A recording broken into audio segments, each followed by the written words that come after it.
Salam Bapak Ibu, Saudara-saudara sekalian, Jemaat GKPS Seresot Cililitan.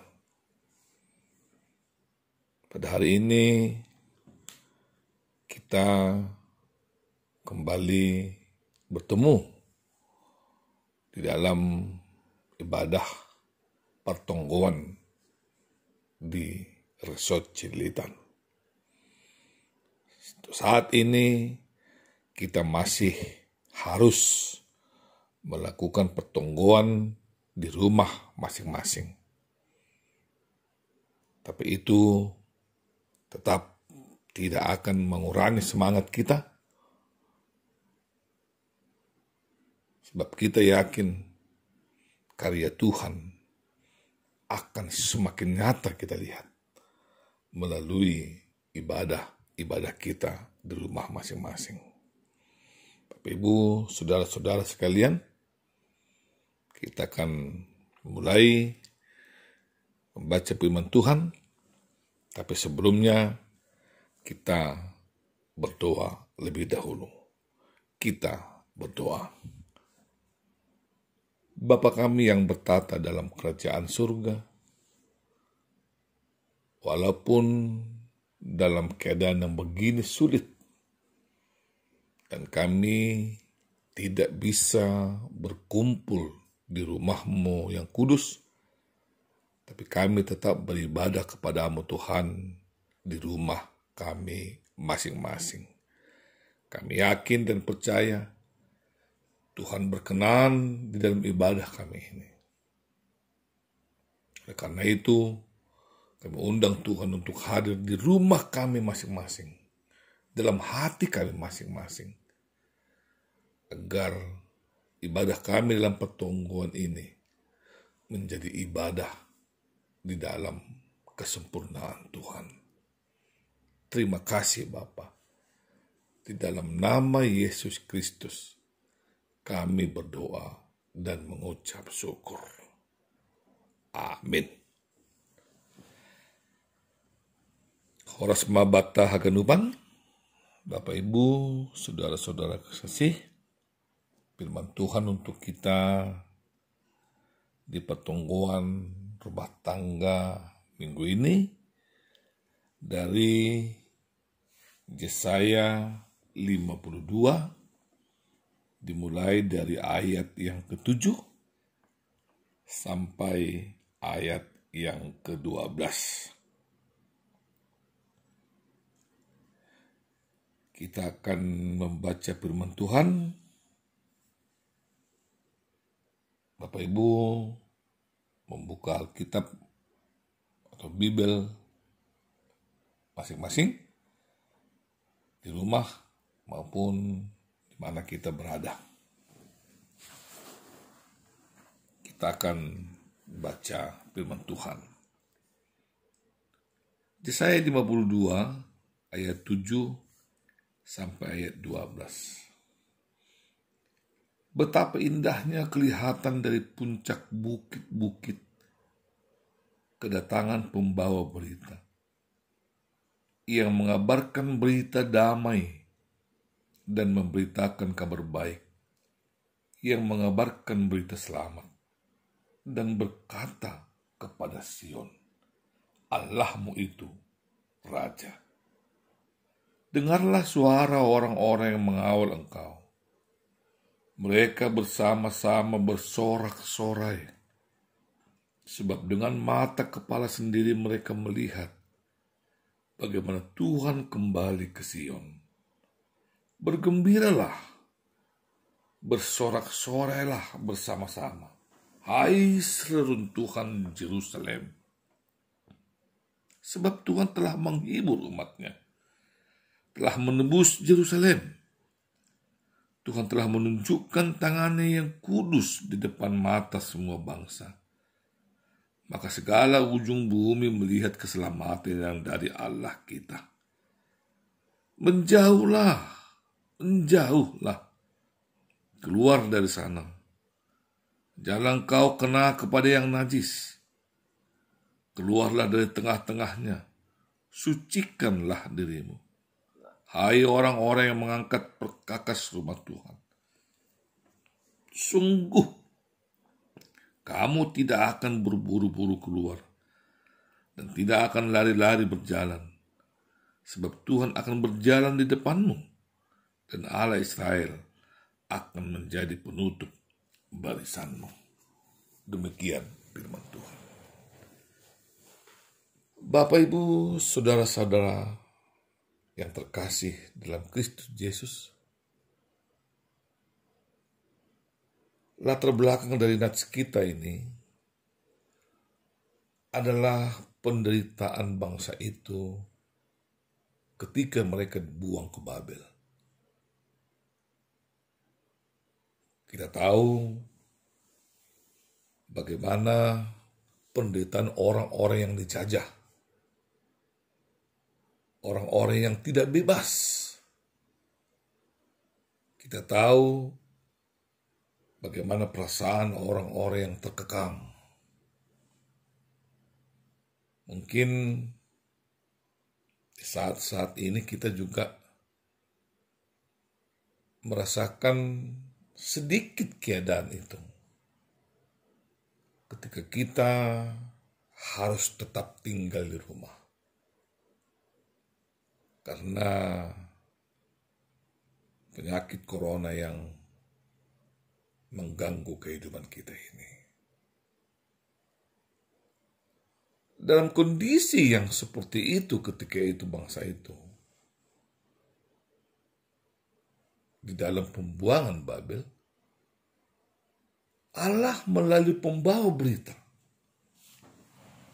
Tentu para nabi ketika itu menyuarakan sebuah kabar baik. Mereka mengatakan bahwa Allahmu itu adalah raja. Allahmu itu raja. Para nabi itu berkata kepada Sion, yaitu bangsa Allah, yang ketika itu terkekang, terjajah.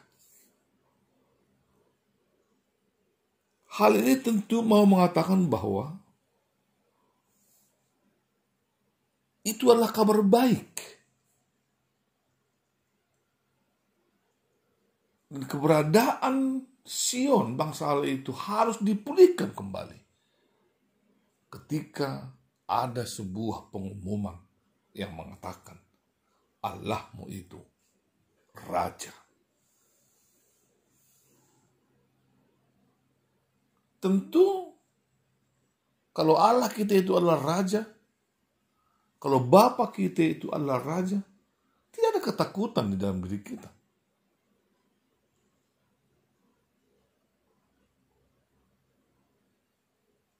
Ini sebuah rasa yang diberikan kepada mereka ketika mereka di Babel, supaya mereka tidak merasakan keterpurukan yang dalam, supaya mereka tidak merasakan keputusasaan yang dalam.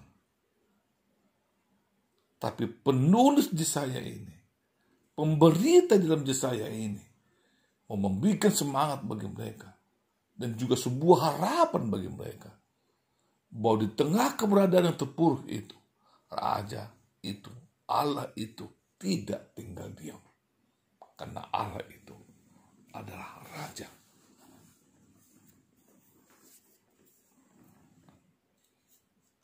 Mungkin kita juga saat ini berada di dalam keterpurukan. Kalaupun tidak keterpurukan, mungkin ada ketakutan. Sampai kapan ini akan berakhir?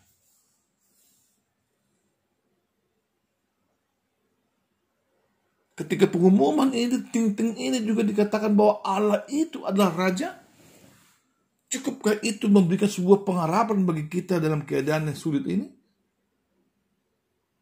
Untuk memberikan sebuah pengharapan bagi kita, sebuah rasa yang kuat bagi kita, bahwa Allah kita itu adalah Raja. Dia akan memimpin kita, memimpin bangsanya ke dalam sebuah keselamatan dan kemasyuran yang luar biasa.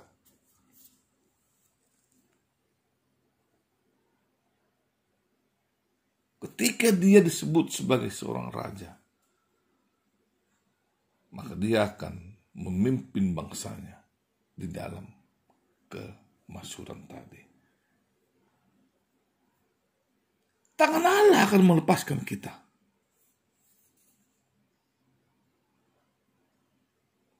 Seperti dia akan melepaskan bangsa itu dari Babel.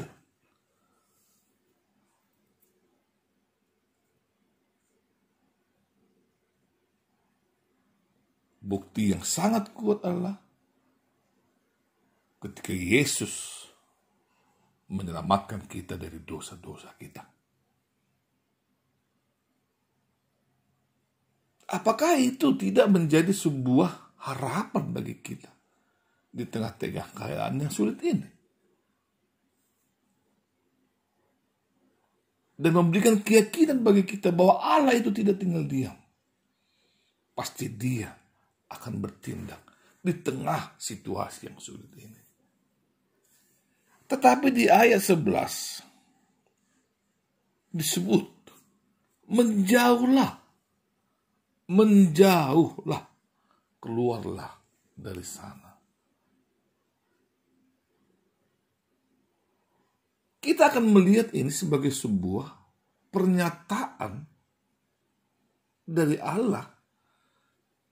Kalau engkau mau dipimpin oleh raja itu, raja yang akan memimpin bangsa itu, maka menjauhlah engkau dari sifat yang tidak baik. Karena Allah itu adalah Allah yang kudus. Kenapa mereka dibuang ke Babel? Tentu karena mereka tidak mendengarkan firman Tuhan. Karena mereka tidak hidup seturut dengan firman Tuhan. Tapi kasih Allah itu selalu untuk selama-lamanya.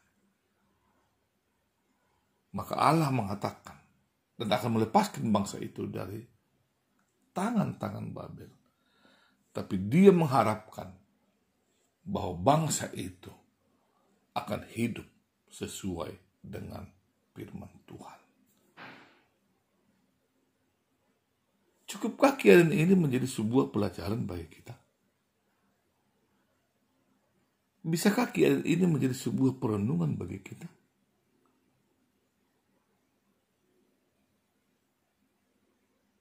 Bahwa kita harus hidup sesuai dengan firman Tuhan. Harus hidup seturut dengan apa yang dikehendaki Tuhan dalam kehidupan kita. Maka ketika Tuhan memberikan tangannya yang kuat itu untuk menolong kita, maka kita juga akan memberikan tangan kita. Karena kita siap dituntun oleh Allah di dalam kebesarannya. Kesiapan kita itu berarti bahwa kita juga siap hidup di dalam kehendak Tuhan. Kesiapan kita memberikan tangan kita itu juga menjadi sebuah pertanda bahwa kita siap untuk jauh dari hal-hal yang tidak baik. Hal-hal yang tidak benar. Hal-hal yang tidak diinginkan Tuhan di tengah-tengah kehidupan kita. Ketika tangan Tuhan diulurkan untuk menolong kita, maka tangan kita juga siap. Di saat kita mengatakan, aku mau ada bersama-sama dengan kekudusan Allah. Itulah firman Tuhan bagi kita hari ini. Bapak, Ibu, saudara-saudara sekalian, sebuah perenungan dalam keadaan ini. Semoga kita mau hidup di dalam kehendak Tuhan. Dan saatnya nanti, ketika kita bisa lagi bersama-sama beribadah di gereja, itu menjadi sebuah kerinduan yang luar biasa bagi kita. Tapi tidak hanya rindu untuk bersama-sama, tapi rindu untuk hidup di dalam kehendak Tuhan. Kita berdoa. Terima kasih Bapa atas firman-Mu di malam hari ini. Kami memohon Tuhan, kiranya Tuhan terus menguatkan kami, agar kami bisa tetap hidup di dalam anugerah-Mu Bapa. Kami bisa tetap hidup di dalam kasih-Mu. Kami bisa tetap hidup di dalam semua aturan-aturan-Mu. Sehingga kami menjadi anak-anak yang hidup di dalam kasih Tuhan. Penuh dengan kasih sayang di tengah-tengah kehidupan kebersamaan kami. Terima kasih Tuhan, berkati kami, selamatkan kami, jauhkanlah kami Tuhan dari semua penyakit ini yang bisa mengganggu kami. Kami mohon kepadamu Bapa, kasih karunia-Mu kiranya menyertai kami semua umat-Mu yang ada di tengah-tengah kehidupan ini, secara khusus di resort Cilidan ini. Terima kasih Bapa, dalam nama Tuhan Yesus Kristus kami berdoa dan mengucap syukur.